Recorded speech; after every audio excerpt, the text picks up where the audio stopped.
जय हिंद दोस्तों आज की वीडियो में मैं आपको ओआरओपी यानी कि वन रैंक वन पेंशन का पूरा इतिहास संक्षिप्त में बताने जा रहा हूं और इसमें मैं कवर करूंगा कि ओआरओपी आखिर है क्या, क्यों ओआरओपी की मांगे उठी, एक्स-सर्विसमैन जो यूनियंस हैं, संगठन हैं, एक्स-सर्विसमैन हैं, उन्होंने क्या इसके लिए संघर्ष किया, क्या उनकी मांगे थी, इसको लेकर के सरकार ने इस पर क्या कार्रवाइयां करी, किस प्रकार से इसको लागू किया, कोश्यारी कमेटी क्या थी, उन्होंने क्या रिपोर्ट दी, ओएमजीसी की क्या रिपोर्ट थी, सुप्रीम कोर्ट ने ओआरओपी के ऊपर क्या कहा, ओआरओपी में सब कुछ लागू होने के बाद भी दोस्तों क्या कमियां रह गई और आज की स्थिति में ओआरओपी क्या चल रहा है, क्या अभी तक जो है ओआरओपी में घटनाएं घट रही हैं, क्या कर रहे हैं एक्स सर्विसमैन अभी भी अपनी मांगों को पूरा करवाने के लिए।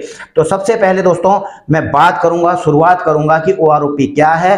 तो ओआरओपी आपको पता होना चाहिए, वन रैंक वन पेंशन का मतलब है समान रैंक और समान सेवा अवधि वाले सभी सैनिकों को एक समान पेंशन मिले, चाहे वो किसी भी समय के रिटायर हों। और इसका एग्जाम्पल दोस्तों, अगर दो हवलदार यानी कि 15 साल सेवा करने के बाद रिटायर हुए हैं, चाहे वो 1995 में हुआ, 2015 में हुआ, चाहे 2025 में हुआ हो, अगर उनकी सेवा 15 साल की है तो उनकी पेंशन भी आज की डेट में बराबर होनी चाहिए। अब इसकी पृष्ठभूमि बताऊंगा दोस्तों, हिस्ट्री क्या है दोस्तों, शुरू होती है 1973 से पहले। जी हाँ दोस्तों, 1973 से पहले जो है सेना और सिविल कर्मचारियों की पेंशन में ज्यादा अंतर नहीं था। अब आप बोलेंगे कैसे अंतर नहीं था? देखिए, सैनिकों की जो सेवा होती है वो कम होती है, 15 साल, 20 साल, 25 साल, लेकिन जो सिविल होते हैं दोस्तों 58-60 साल तक करते थे। तो वो जो 58-60 साल तक करते थे और ये 15-20 साल करते थे तो उनकी पेंशन बराबर हो जाती थी लगभग। अब कैसे ज्यादा अंतर नहीं था? अब कैसे? क्यों? क्योंकि दोस्तों सैनिकों मतलब 73 से पहले दोस्तों सैनिकों की पेंशन जो है, अभी आपको पता है कि 50% पेंशन मिलती है बेसिक का, लेकिन उस समय क्या था, सैनिकों को 70% पेंशन मिलती थी दोस्तों। आप खुद ही लगा के 20% ज्यादा मिलती थी, इसलिए दोस्तों कोई दिक्कत नहीं आती थी। तो सैनिकों को बेहतर पेंशन मिलती थी क्योंकि उनका करियर छोटा होता था और उनका जो रिस्क भी रहता था, सब कुछ रहता था इन चीजों को देखते हुए। तो इसको दोस्तों 1973 में यानी कि तीसरे पे कमीशन ने 70% से घटाकर 50% कर दिया दोस्तों, ठीक है ना, और सिविल और सैन्य पेंशनों को समान कर दिया गया। तो यही बना दोस्तों ओआरओपी आंदोलन की शुरुआत का मुख्य कारण। जी हाँ दोस्तों, थोड़ा और बारीकी से आपको बताऊं तो स्वतंत्रता से 73 तक, आजादी के बाद लगभग 26 साल तक ओआरओपी प्रथा चली। अब नाम से भले ना चली हो, लेकिन दोस्तों यहां पर सैनिकों को जो दोस्तों फायदा ठीक ठाक मिल जाता था। तो ये जो पॉलिसी थी ओआरओपी के तहत कि हाँ पुराने पेंशनर थे, नए थे, उनको जो है ठीक ठाक वो मिल जाता, समान रैंक समान सेवा अवधि वाले पेंशन मिल जाते थे, उनकी चाहे तारीख कोई भी हो।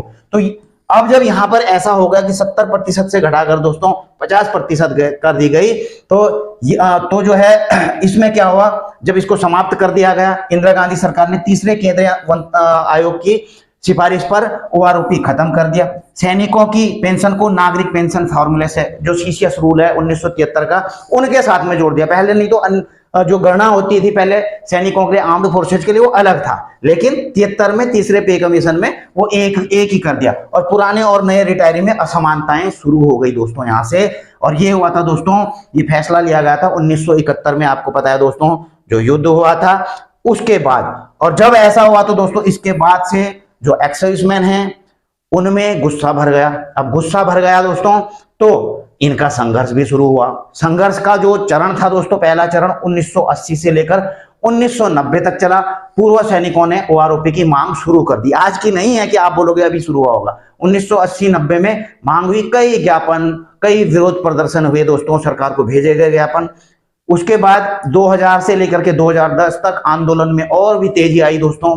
आपने सुना होगा उस समय कई एक्स सर्विसमैन के द्वारा सरकार को मेडल भी वापस किए गए, एक मतलब सिंबॉलिक प्रोटेस्ट किया गया, मेडल वापस करके। जंतर मंतर पर धरने प्रदर्शन भी वहां पर हुए। और 11 से 14 के बीच में दोस्तों क्या हुआ, ये जो ओआरओपी का विरोध प्रदर्शन था दोस्तों, ओआरओपी को की मांग को लेकर के, इसका संघर्ष दोस्तों चरम पर पहुंच गया। मतलब ये वाला टेन्योर था, इसमें सबसे ज्यादा चरम पर पहुंच गया और इसमें दोस्तों हजारों पूर्व सैनिक जो हैं आंदोलन में शामिल हो गए और ओआरओपी बन गया दोस्तों राष्ट्रीय मुद्दा। और राष्ट्रीय मुद्दा बोलो तो आप ये 2014 का एक पॉइंट रख लेना, 2014 में चुनाव भी थे, ठीक है। अब देखिए अभी इसमें इस दौरान क्या हुआ, थोड़ा मैं और आपको बता दूं कि संघर्ष में क्या हुआ। तो 2008 में सबसे ज्यादा तीव्र संघर्ष हुआ दोस्तों, ये जो बता रहा था मैं आपको, IESM इंडियन एक्साइजमेंट मूवमेंट आपने सुना होगा दोस्तों, और UFESM यूनाइटेड फ्रंट ऑफ एक्साइजमेंट के नेतृत्व में देशव्यापी प्रदर्शन किए गए, रिले हंगर स्ट्राइक शुरू हुए, सैन्य सेवा की कठिनाइयों जो सिविलियन से अलग है को आधार बनाकर OROP की मांग की गई। और इवन की दोस्तों 8 में तो हुआ, 15 में तो दोस्तों इससे भी बड़ा आंदोलन हुआ। अब बोलेंगे, आप बोलेंगे 15 में तो गवर्नमेंट ने लागू भी कर दिया था, तो मैं इसके बारे में थोड़ा और आगे बताऊंगा कि 15 में क्यों हुआ। तो 15 जून को भी दोस्तों जंतर मंतर पर अनिश्चितकालीन रिले हंगर स्ट्राइक शुरू हुआ था। 50 से ज्यादा शहरों में एक्साइजमेंट के द्वारा प्रदर्शन किए गए। 4 पूर्व सैनिक जो पूर्व सेना प्रमुख है, रामदास रौतेक आदि, इन्होंने भी दोस्तों OROP को समर्थन दिया था। तो ऐसे में 14 अगस्त 15 को पुलिस वेटरन में भी दोस्तों, जो पुलिस के साथ में जब वहां पर एक्साइजमेंट गए हुए थे, उनके साथ में भी दोस्तों झड़प हो गई। वहां पर अन्ना हजारे जैसे नेताओं ने भी दोस्तों इसका समर्थन दिया था उस समय। तो एक एक्साइजमेंट रामकिशन ग्रेवाल ने आत्मदाह का प्रयास भी किया था। कुल 42 साल का संघर्ष, यानी कि दोस्तों 1973 से 1914 पर 15 तक ये चरम पर पहुंच गया। और ऐसे में एक्साइजमेंट जो यूनियन थी, एक्साइजमेंट थे, उनकी मांगे क्या थी दोस्तों? पहली मांग थी कि समान पेंशन, यानी कि सेम रैंक सेम पेंशन, जैसे 1973 से पहले था, ठीक है। अच्छा जी, पेंशन का नियमित रिवीजन, यानी कि हर साल या फिर हर 2 साल में इसका OROP का रिवीजन होना चाहिए, ठीक है ना। अच्छा जी, बकाया का भुगतान, जो पिछला बकाया है उसका भी भुगतान किया जाना चाहिए। VRS और प्री मैच्योर रिटायरमेंट वालों को भी इसमें शामिल किया जाना चाहिए। और जो OROP की प्रणाली है, सिस्टम है, उसको पारदर्शी रखा जाना चाहिए। अब देखिए दोस्तों, उसके बाद कोश्यारी जब इतना ज्यादा चरम पर पहुंचा हुआ था, अब 2014 में चुनाव भी थे, ऐसे में सरकार पर भी दोस्तों दबाव था। तो उस समय थी UPA गवर्नमेंट दोस्तों, उन्होंने कोश्यारी समिति गठित कर दी भगत सिंह कोश्यारी जी की अध्यक्षता में।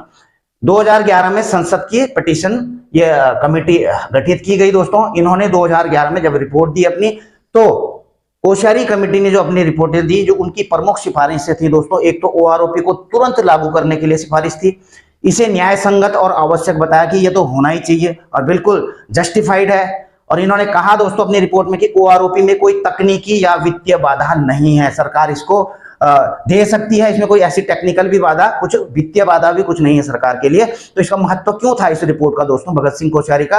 क्यों यह रिपोर्ट OROP आंदोलन का टर्निंग पॉइंट बनी। जी हाँ दोस्तों, जो उठी थी OROP के आंदोलन हो रहा था, तो यह रिपोर्ट जो कोश्यारी समिति थी, यह बनी उसका टर्निंग पॉइंट, जब इन्होंने सिफारिश कर दी कि हाँ OROP दी जानी चाहिए, एक्साइजमेंट को, जवानों को OROP दी जानी चाहिए, और बिल्कुल इसे न्याय संगत भी बताया और इसे तुरंत लागू करने के लिए कहा इस कमेटी ने। ऐसे में दोस्तों ये टर्निंग पॉइंट बन गया और सरकार पर बढ़ गया दोस्तों दबाव, ठीक है ना। अब आपको बता दूं, भगत सिंह कोश्यारी जी थे BJP से, यानी कि NDA से, तो UPA गवर्नमेंट ने एक अपोजिशन उनको जो है यहाँ पर इनका बनाया था अध्यक्ष, ठीक है। अच्छा, अब जब इन्होंने भी रिपोर्ट दे दी दोस्तों, अब 14 में चुनाव भी थे, तो 14 में चुनाव थे, तो ऐसे में दोस्तों, जबकि हालांकि इसकी रिपोर्ट पहले दे दी जा चुकी थी 11 में, लेकिन 14 में जब चुनाव थे, तो ऐसे में OROP का बिल्कुल दबाव सरकार पर था ही। तो OROP पर UPA सरकार का निर्णय, जी हाँ दोस्तों, उस समय UPA की सरकार थी, कांग्रेस की। तो ऐसे में दोस्तों नीति स्तर पर क्या हुआ, फरवरी 2014 में तत्कालीन जो वित्त मंत्री थे P चिदम्बरम जी, उन्होंने दोस्तों OROP को एक्सेप्ट करने की घोषणा करी और इसको जो है उन्होंने रखा, इसको 1 अप्रैल 2014 से लागू किया जाएगा, ये घोषणा इन्होंने कर दी। यानी कि पॉलिसी स्तर पर OROP को दोस्तों स्वीकार कर लिया गया था UPA गवर्नमेंट के द्वारा। लेकिन हुआ क्या दोस्तों, बजट में जो अंतरिम बजट था 2014 का OROP के लिए, उन्होंने दिए दोस्तों, अलॉट किए 500 करोड़ रुपए, 500 करोड़ रुपए अलॉटमेंट किया गया। लेकिन जो असली जरूरत थी दोस्तों, असली जरूरत थी OROP को प्रति वर्ष देने की, वो थी दोस्तों 8,000 से 8,500 रुपए के 8,500 करोड़ रुपए प्रति वर्ष की, और दिए गए थे कितने, केवल 500 करोड़ रुपए।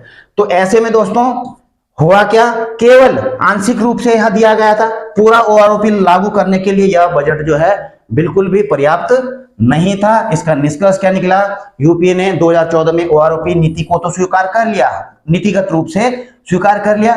बजट में इन्होंने 500 करोड़ रुपए आवंटित भी कर दिए, लेकिन यह राशि बहुत कम थी एक तो, दूसरा पूरा ओआरओपी लागू नहीं हो पाया, मतलब ओआरओपी को ग्राउंड में लागू नहीं किया गया, केवल इसकी घोषणा करी थी दोस्तों चुनाव से पहले 2014 में। ठीक है, अच्छा जी, कैबिनेट स्तर पर भी इसको दोस्तों पूरी तरह से मंजूरी नहीं मिली थी, मतलब स्पष्ट नहीं थी इसके बारे में। ठीक है, केवल घोषणा ही की गई थी।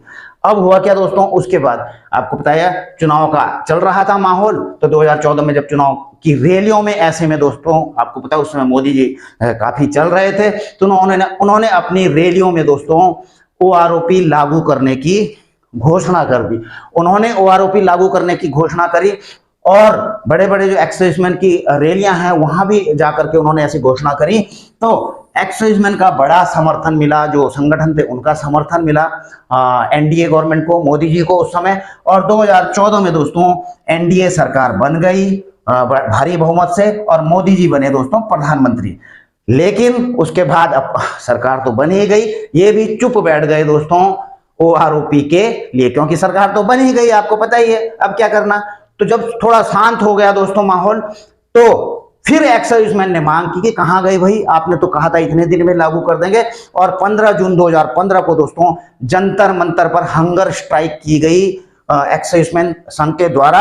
अब ऐसे में फिर दोबारा दोस्तों सरकार को याद आई, सरकार पर दबाव बढ़ा, और सरकार ने दोस्तों 5 सितंबर 2015 को ओआरओपी की, यानी कि अब सरकारी, पहले यहाँ तो केवल रैलियों में, चुनाव रैलियों में घोषणा करी थी, तो यहाँ पर सरकारी रूप से दोस्तों इन्होंने ओआरओपी को लागू करने की घोषणा कर दी 5 सितंबर को। और 7 नवंबर को दोस्तों ओआरओपी का नोटिफिकेशन जारी कर दिया गया।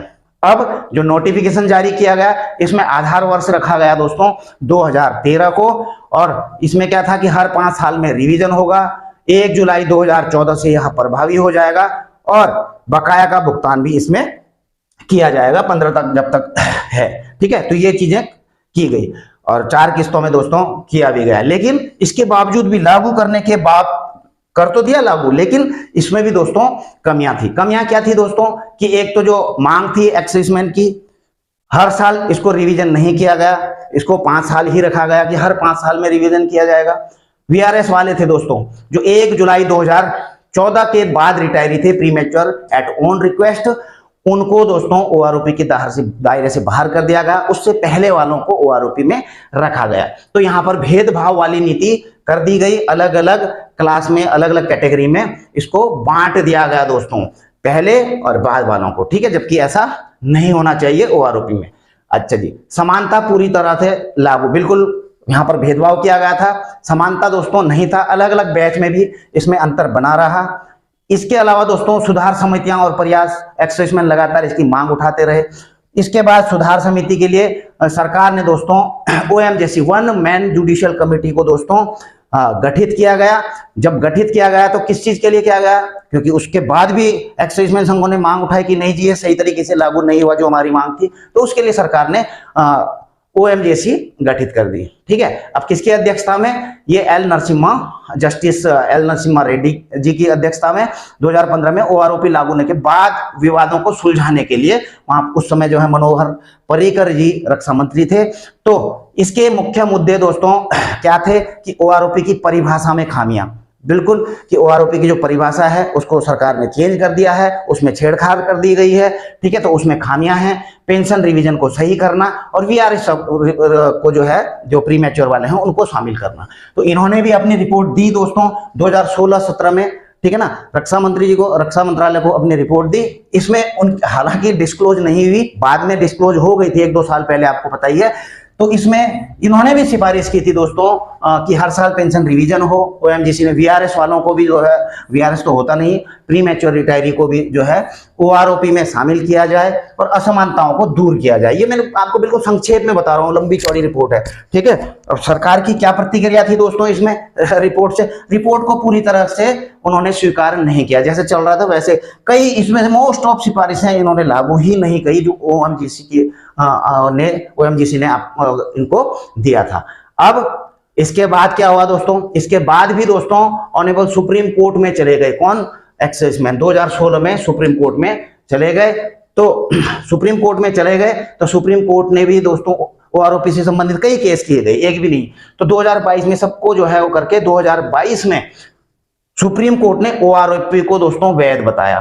तो यहाँ पर जो एक्साइजमैन संस्था गई हुई थी तो उनको निराशा हाथ लगी, तो सुप्रीम कोर्ट ने जो सरकार का नोटिफिकेशन था उसको सही माना कि वैध है जिस तरीके से सरकार दे रही है, क्योंकि ये जो है पॉलिसी है, ठीक है, और ये सरकार की पॉलिसी है। तो और सरकार को तुरंत निर्देश दिया। देखिए 2019 में आपको दूसरा OROP होना था, लेकिन उसमें बहुत डिले हो चुका था, 2022 हो चुका था, 3 साल तभी तो डिले हुआ था दोस्तों OROP 2, क्योंकि सुप्रीम कोर्ट में मामला पेंडिंग था, इसलिए सरकार ने भी जो है इसको दूसरा वाला लागू नहीं किया। जब इन्होंने ये कर दिया, सुप्रीम कोर्ट ने आदेश दे दिया कि बिल्कुल चलो ठीक है और ये जो बकाया है पुराना भुगतान करो, तब जाकर के दोस्तों सरकार ने भुगतान इसका दूसरे OROP का किया, ठीक है। तो ये दूसरा OROP भी पता है आपको 18 को नया, जैसे पहला OROP था दोस्तों 2013 को बेस ईयर माना गया था, तो दूसरे वाले को 18 का बेस ईयर माना गया। पेंशन में बढ़ोतरी हुई, लाखों पेंशनर्स को इससे दोस्तों फायदा भी हुआ है, ठीक है।